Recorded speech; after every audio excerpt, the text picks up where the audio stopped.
Come on Anna, please phone எடுங்க. இந்த ஆலியாவுக்கு அவசரம் ஜாஸ்தி. வேலையை இன்னும் ஆரம்பிக்கல, அதுக்குள்ள எல்லாம் தெரிஞ்சுக்கணும். ஹலோ அண்ணா, நீங்க எங்க இருக்கீங்க? அபியோட ஆபீஸ்க்கு இப்பதான் வந்திருக்கேன்னு நான் உங்ககிட்ட சொன்னேன்ல. இப்ப யாரும் இங்க வர மாட்டாங்க. இதை விட நல்ல ஆப்பர்ச்சுனிட்டி எனக்கு கிடைக்காது. இப்ப நான் என் வேலையை பார்க்கட்டுமா இல்ல உங்ககிட்ட பேசிட்டு இருக்கட்டுமா? லிசன், எவ்வளவு சீக்கிரம் முடியுமா நீங்க உடனே வீட்டுக்கு வாங்க. ஏன், என்னாச்சு? இங்க ரொம்ப பெரிய பிரச்சனை ஆயிடுச்சு ராஜண்ணா. அண்ணா, அந்த பிரக்யா இங்க வந்து எல்லாத்தையுமே சொதப்பிட்டா. பிரக்யா வந்தாளா? அவ என்ன பண்ணா?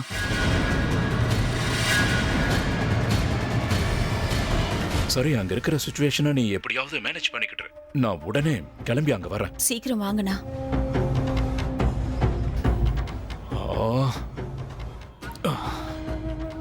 இந்த பிரக்யா என்னோட லிஸ்ட்லயே இல்லையே. இவளையும் ஏதாவது ஒண்ணு பண்ணி ஆகணும். Stop it Pragya. நீ இப்ப போய் சொல்றேன்னு எனக்கு தெரியும். ஏன்னா உன்னால எனக்கு துரோகம் பண்ணவே முடியாது. Please god damn it, tell me you are lying. Pragya, நீ என்கிட்ட பொய் சொல்லிட்டு இருக்கேன்னு சொல்லு ப்ளீஸ். பொய் சொல்ற அவசியம் எனக்கு இல்லை. நான் எப்பவும் உண்மைதான் பேசுறேன். நான் ஆரம்பத்துல இருந்தே இதுக்கு தான் ஆசைப்பட்டேன். சரியான சந்தர்ப்பத்துக்கு வெயிட் பண்ணேன். அந்த சந்தர்ப்பம் கிடைச்சதும் பேப்பர்ஸ்ல உங்ககிட்ட சைன் வாங்கிட்டேன், அவ்வளவுதான்.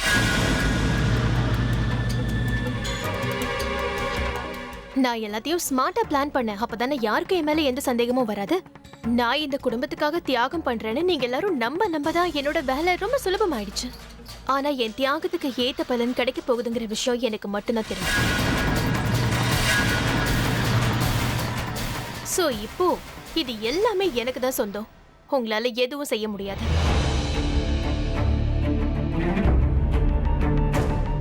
பணத்துக்காக நீ எனக்கு இவ்வளவு பெரிய துரோகத்தை பண்ண?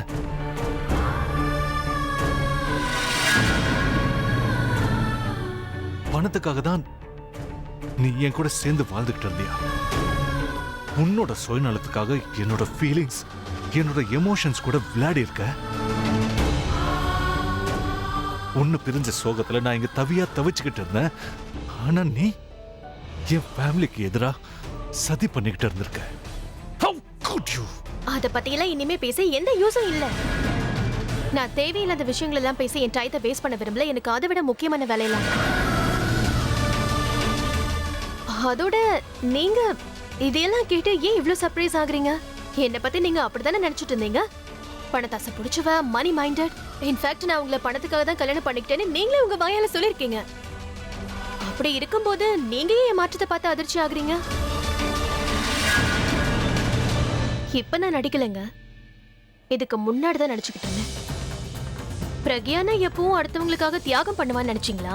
தப்பு கணக்கு போட்டுட்டீங்க. தான் நினைச்ச மாதிரி அடுத்தவங்களை ஆட வைக்கிறவ தான் இந்த பிரக்யா. நீங்க என்னை பத்தி என்ன நினைச்சாலும் சரி, அத பத்தி எனக்கு எந்த கவலையும் இல்லை. Like I set, I don't care. ஏன்னா இதானே உண்மை. இன்னையில இருந்து இந்த வீட்டோட ஓனர் நான் தான்.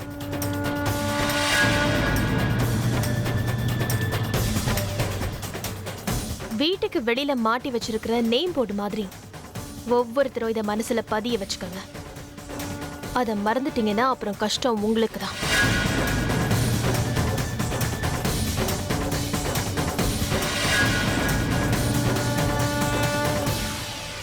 சரளா, சொன்னா கேளு. நான் சொல்றேன் இல்ல, முதல்ல நீ உள்ள போ. எனக்கு இங்க வரதுக்கே பிடிக்கல. அம்மா, நான் உள்ள வர மாட்டேன்.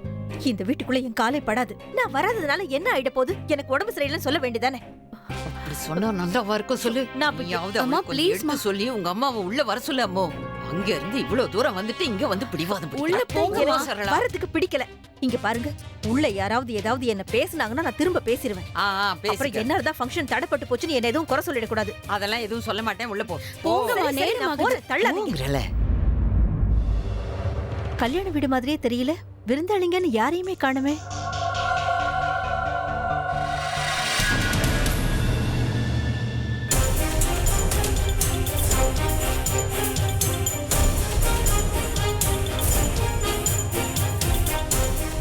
அப்புறம் இன்னொன்னு,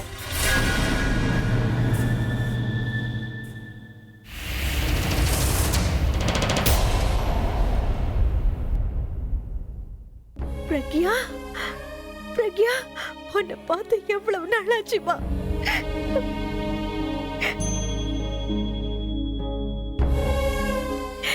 நீ நீ எங்கம்மா போயிருந்த? போன்ல கூட நீ என்கிட்ட பேசவே இல்ல. உன் நிலைமை தெரியாம நானும் உன்கிட்ட எதையோ பேசி மனசை கஷ்டப்படுத்திட்டேன்னு நினைக்கிறேன். உன் உணர்ச்சிகளுக்கு மதிப்பு கொடுக்காம இந்த அம்மா தெரியாம தப்பு பண்ணிட்டேம்மா. இனிமே நான் உனக்கு எதுவுமே சொல்ல மாட்டேம்மா. உன் இஷ்டத்துக்கு நீ என்ன வேணாலும் பண்ணிக்கோ. ஆனா என்னை விட்டு மட்டும் நீ எங்கேயும் போயிடாதம்மா. வீட்டுக்கு வந்துரு பிரக்யா. அக்கா,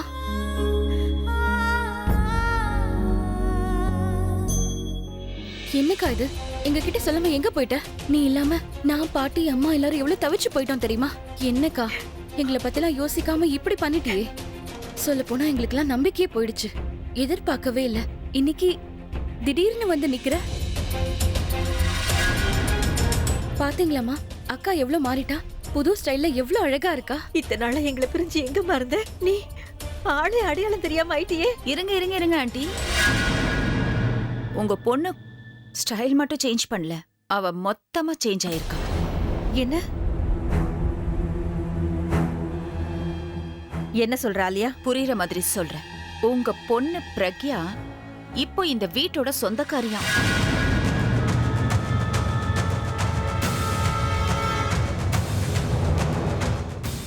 இந்த வீட்டோட சொந்தக்காரியா? ஆமா பிரபா, இந்த பிரக்யா இங்க நம்மள பாக்குறதுக்காகவோ நம்ம கிட்ட எல்லாம் பேசுறதுக்காகவோ இங்க வரல.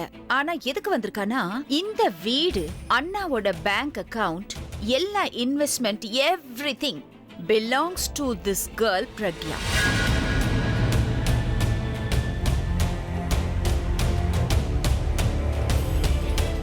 ஆண்டி, இதெல்லாம் எப்படி இவ அடைஞ்சான்னு உங்களுக்கு தெரியுமா? துரோகம் செஞ்சு.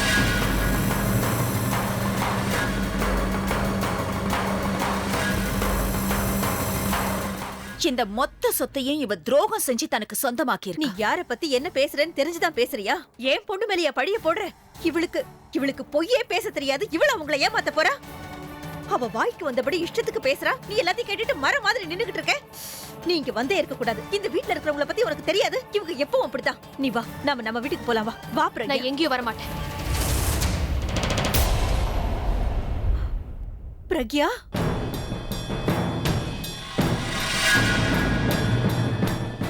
அவ சொல்றது உண்மைதான்.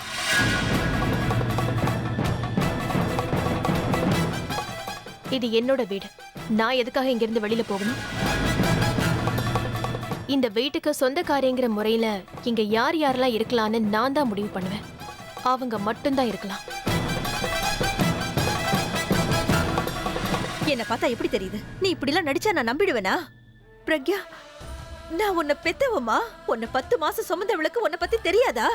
இந்த பணம், காசு, சொத்துக்கெல்லாம் நீ என்னைக்குமே ஆசைப்படுறவளே கிடையாது. நீ இந்த வீட்டை பெருசா நினைச்சதில்ல. இந்த குடும்பத்தை சேர்ந்தவங்கள தான் உன் சொத்தா நினைச்ச. நீ இவங்க வரவே வேண்டான்னு இந்த வீட்டை விட்டு வெளியில வந்தப்ப கூட பணம், நகை, இந்த வீடுன்னு எதுவுமே வேண்டான்னு சொல்லிட்டு தான் வந்த. உன்னால இப்படி ஒரு காரியத்தை யோசிச்சு கூட பார்க்க முடியாது. அப்புறம் ஏன், எதுக்காக நீ இப்படி நடிக்கிற? நீ வா, நாம நம்ம வீட்டுக்கு போலாம். புரிஞ்சுக்க மாட்டேங்கிறீங்க. நீங்க நினைக்கிற மாதிரி நான் ஒண்ணும் நடிக்கல. நான் ஆசைப்பட்டதே இதுக்குதான். சொகுசா ஆடம்பரமா வாழணும்னா பணம் வேணும். என் பழைய வாழ்க்கையை நினைச்சா எனக்கு வெறுப்பா இருக்கு. என் வாழ்க்கையை நான் எப்படி வாழணுங்கிறத பத்தி சுத்தி இருக்கிற நீங்க எல்லாரும் டிசைட் பண்ணிட்டு இருக்கீங்க. அடுத்தவங்களோட சந்தோஷத்துக்காக யோசிச்சு நான் அழுத்து போயிட்டேன். இனிமே நான் ஏன் சந்தோஷத்தை பத்தி மட்டும்தான் யோசிப்பேன். என் வாழ்க்கையை என்னோட இஷ்டத்துக்கு நான் வாழ போறேன். நீங்க என்ன வேணா நினைச்சுக்கோங்க. யார் என்ன சொன்னாலும் அதை பத்தி நான் கவலைப்பட போறது கிடையாது.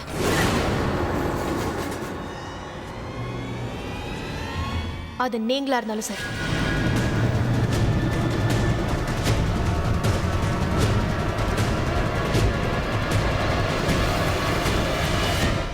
ஒரு நிமிஷமா ப்ளீஸ்.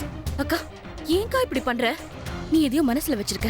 அது என்கிட்டயாவது சொல்லு ப்ளீஸ். அம்மோ, இனிமே அதை பத்தி எல்லாம் பேசி எந்த பிரயோஜனமும் இல்ல. நான் என்ன பண்றேன், எதுக்காக பண்றேங்கிறதுலாம் ஒரு விஷயமே இல்ல. சோ ப்ளீஸ் அம்மோ, நீ அம்மாவை கூட்டிட்டு இங்க இருந்து போயிடு. இல்லன்னா அவங்க மனசு ரொம்ப கஷ்டப்படும். நான் கஷ்டப்படுறத நினைச்சு நீ எதுக்காக கவலைப்படுற? நீ இப்படிலாம் நடந்துக்கிறியே, இது என் மனசை கஷ்டப்படுத்தாதா? இல்ல, நான் எங்கேயும் போக மாட்டேன். இங்கேயே தான் இருப்பேன். ஒழுக்கத்தை சொல்லி கொடுத்து சின்ன வயசுல இருந்து நான் பார்த்து வளர்த்த என் பொண்ணு எந்த அளவுக்கு இறங்கி போறான்னு நான் இங்கே இருந்து பார்க்க தான் போறேன். நான் இங்கேயே இருந்து நடக்கிறது எல்லாத்தையும் பார்க்க தான் போறேன்.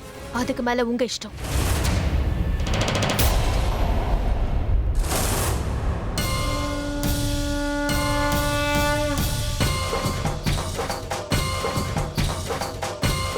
நான் தான் இந்த வீட்டுக்கு ஓனருங்கிறதுல இந்த வீட்ல இருக்கிற யாருக்கும் எந்த கன்ஃபியூஷனும் இருக்காதுன்னு நினைக்கிறேன்.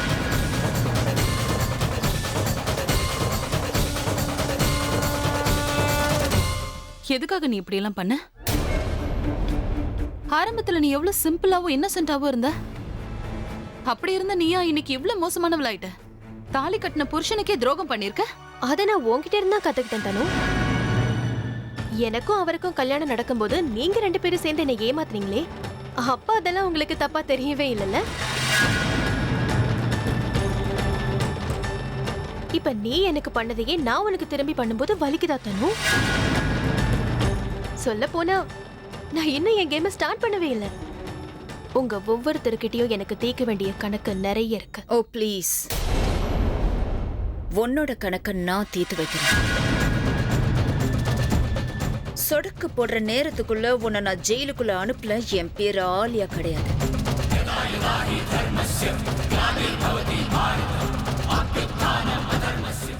உன்னால முடிஞ்சதை நீ பண்ணி பாரு ஆலியா. நான் ஒண்ணு உன்னை தடுக்கலையே. ஆனா உன்னால எப்படி நிரூபிக்க முடியும்? இந்த வீடு என்னோடதுன்னு நிரூபிக்கிறதுக்கு என்கிட்ட எல்லா பேப்பர்ஸும் இருக்கு. சோ உன்னால என்ன எதுவுமே செய்ய முடியாது, பழி மட்டும்தான் போட முடியும்.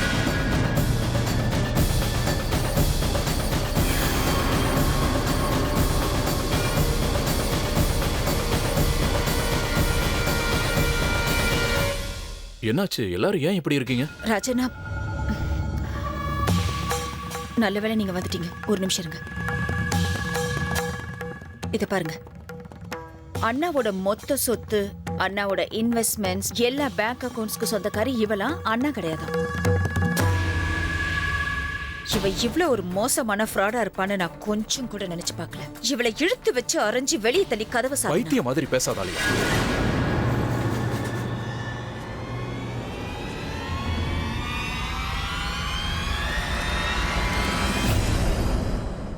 என்ன பேசுற?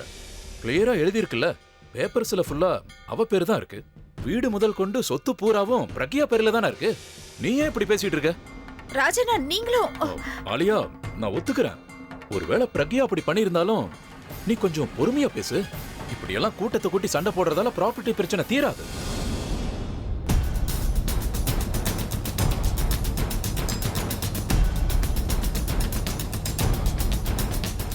சாரி, ஆலியாவுக்கு பதிலா நான் மன்னிப்பு கேட்டுக்கிறேன்.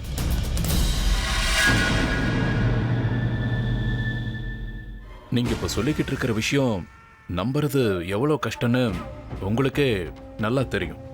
நான் உங்களை கேட்டுக்கிறது ஒன்னே ஒண்ணுதான். ஒரு தடவை இந்த பேப்பர்ஸை எங்க லாயர் பார்த்துட்டு எல்லாமே கரெக்டா இருக்குன்னு அவர் கன்ஃபார்ம் பண்ணிட்டாருன்னா அதுக்கப்புறம் இந்த சொத்து உங்களுதான்னு ஒத்துக்கிறதுல எங்களுக்கு எந்த ஆட்சேபனையும் இல்லை.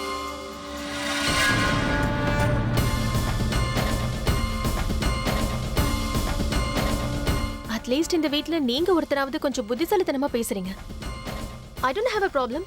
நீங்க தாராளமா உங்க லாயர்ஸையே கூப்பிட்டு இந்த பேப்பர்ஸை செக் பண்ணி டீடைல்ஸை தெரிஞ்சுக்கலாம். ஸோ அது வரைக்கும் நான் கொஞ்சம் ரெஸ்ட் எடுத்துக்கலாம்னு நினைக்கிறேன். Because I am very tired.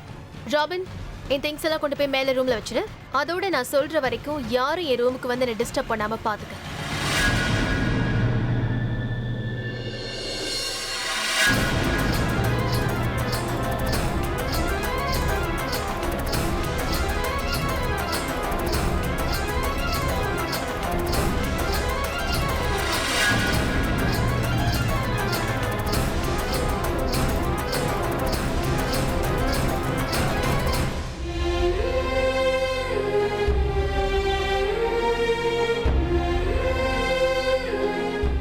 நீ கண்டிப்பா திரும்ப வருவேன்னு எனக்கு தெரியும்.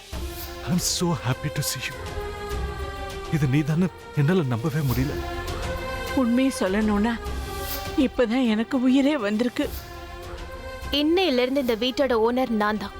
வீட்டுக்கு வெளியில மாட்டி வச்சிருக்கிற நேம் போர்டு மாதிரி ஒவ்வொருத்தரும் இதை மனசுல பதிய வச்சுக்கோங்க. அதை மறந்துட்டீங்கன்னா அப்புறம் கஷ்டம் உங்களுக்கு தான்.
என்னண்ணா நீ என்ன பேசுன அவகிட்ட நீ? ஏன் நான் என்ன பண்ண? ஐயோ அண்ணா, என்னமோ இப்பதான் பிறந்து வந்த குழந்தை மாதிரி அப்பாவி மாதிரி மூஞ்சியை வச்சுட்டு பேசுற நம்பிடுவேனா? நீ என்ன சொன்ன? நீ என்கிட்ட என்ன சொன்ன? ஆலியா, நீ எப்படி பிரேகா கிட்ட இப்படி எல்லாம் பேசலாம்? நீ எப்படி அவளை வெளியில போ சொல்லலாம்னு சொல்ற? ஆலியாக்காக நான் உன்கிட்ட மன்னிப்பு கேக்குறேன்னு அவகிட்ட சொல்ற? வாட் வாஸ் தட் நான்சென்ஸ் அண்ணா? எதிரியை என்னோட சேர்ந்து விரட்டுவேன்னு பார்த்தா அவங்க தோல்ல கைய போட்டுட்டு வாங்கன்னு வெல்கம் பண்ணிட்டு இருக்க. நீ ஏன் பக்கமா இல்ல அவ பக்கமானே எனக்கு டவுட்டா இருக்கு. என்ன பண்ண சொல்ற? கத்தி கூச்சல் போட சொல்றியா? இல்ல உங்க எல்லாரும் மாதிரியும் நானும் அப்செட் ஆயிட்டேன்னு காட்டிக்க சொல்றியா? ஆலியா, எதிரியோட வலிமை என்னன்னு தெரிஞ்சுக்க சில சமயங்கள்ல அவங்க கூட கை கோத்து தான் ஆகணும். மனுஷனுக்கு கோவங்கிறது ஒரு பிரம்மாஸ்திரம் மாதிரி. அதை காட்ட வேண்டிய தருணத்துல சரியா காட்டினாதான் அதோட பாதிப்பு அதிகமா இருக்கும். ஆனா நீ எல்லாத்துக்கும் கோவப்படுற, எதுக்கு எடுத்தாலும் கோவப்படுற. அதனாலதான் உன்னோட கோவத்துக்கு இந்த வீட்டுல சரியான மதிப்பும் மரியாதையும் கிடைக்கல. நீ கோவப்படுறது தப்பு இல்ல, ஆனா அதை காட்டுற இடமும் நேரமும் தான் தப்பா இருக்கு. நடந்தது என்னமோ நடந்து போச்சு, விடு. இதுக்கப்புறம் நான் சொல்ற வரைக்கும் உன் இஷ்டத்துக்கு நீ எதையும் பண்ணிடாத. இப்போ நாம முதல்ல தெரிஞ்சுக்க வேண்டிய விஷயம், உண்மையிலேயே அந்த பேப்பர்ஸை தன்னோட பேருக்கு மாத்திக்கிட்டாளா இல்லையாங்கிறது தான். பாப்போம், லாயர் வந்தா எல்லாம் தெரியும். ஒருவேளை அவ சொன்ன மாதிரியே லாயரும் வந்து சொல்லிட்டா அப்புறம் கேம்ல சூடு பிடிக்கும்.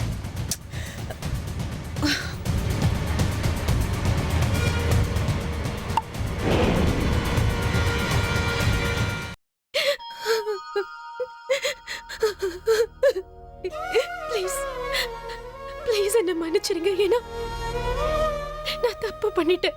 இந்த 20 நாளா என்ன பிரிஞ்சு நீங்க எவ்வளவு துடிச்சிருப்பீங்கன்னு எனக்கு தெரியும். நான் என் மனசை கல்லாக்கிக்கிட்டு தான் இந்த முடிவுக்கே வந்தேன். ஏன்னா எனக்கு வேற வழி தெரியல. உங்களுக்கு சொன்னா புரியாது. உங்களை சுத்தி இருக்கிற ஆபத்துல இருந்து உங்களை காப்பாத்துறதுக்காக நான் இதெல்லாம் செஞ்சுதான் ஆகணும். உங்க கூட பிறந்த ஆலியாவே உங்க சொத்து எல்லாத்தையும் பறிச்சுக்கிட்டு உங்களை அழைக்கணும்னு நினைக்கிறா. அதோட அந்த தனு, அவளை நீங்க கல்யாணம் பண்ணிக்கணுங்கிறதுக்காக தான் உங்களையே நான் விட்டு கொடுத்தேன். ஆனா அவ வேற ஒருத்தன் குழந்தைய வயித்துல சுமந்துட்டு இருக்கா. இதையெல்லாம் நானே நேரடியா உங்ககிட்ட சொல்லணும் தான் நினைச்சேன். ஆனா அதை நிரூபிக்க என்கிட்ட எந்த ஆதாரமும் இல்ல. அதே மாதிரி நான் ஆலியாவை பத்தி உங்ககிட்ட சொன்னாலும் அந்த பழிய அவ பிரபா மேல போட்டுருவா. அவ தனுவை காப்பாத்துறதுக்காக பொய்யான DNA reports, pregnancy reports ready பண்ணிருக்கா. அதை எப்படி நான் பொய்ன்னு ப்ரூவ் பண்ணுவேன்? அவங்க 2 பேரோட சுயரூபத்தை நிரூபிக்கிறதுக்கு தேவையான ஆதாரம் கிடைக்கிற வரைக்கும் நான் இப்படி நடிச்சுதான் ஆகணும். வேற வழி இல்ல.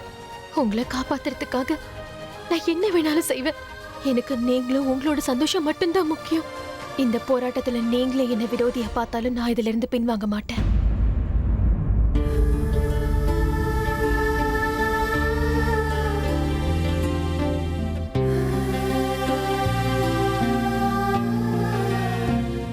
உங்களுக்கு தெரியுமா, நான் இங்க இருந்து போனதுல இருந்து உங்களையும் இந்த ரூமோட சேர்ந்த நம்ம நினைவுகளையும் மிஸ் பண்ணேன். இப்ப நான் வந்துட்டேன்ல, இனிமே எல்லாமே சரியாயிடும்.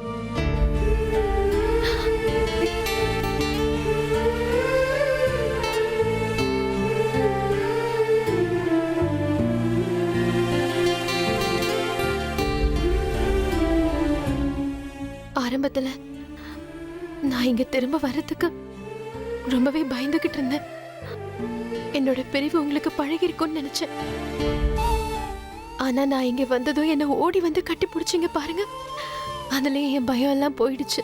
அப்போ உங்க முகத்துல இருந்த அந்த சந்தோஷமும் உங்க கண்ணுல எனக்காக இருந்த காதலையும் பார்த்து எனக்கு இன்னும் தைரியம் வந்துருச்சு. அந்த காதலை காப்பாத்துறதுக்காக நான் என்ன வேணாலும் செய்வேன். இது எல்லாமே உங்களுக்காக. உங்களுக்கு சொந்தமான எல்லாமே எனக்கு சொந்தம்னா அப்ப நீங்களும் எனக்கு தான் சொந்தம்.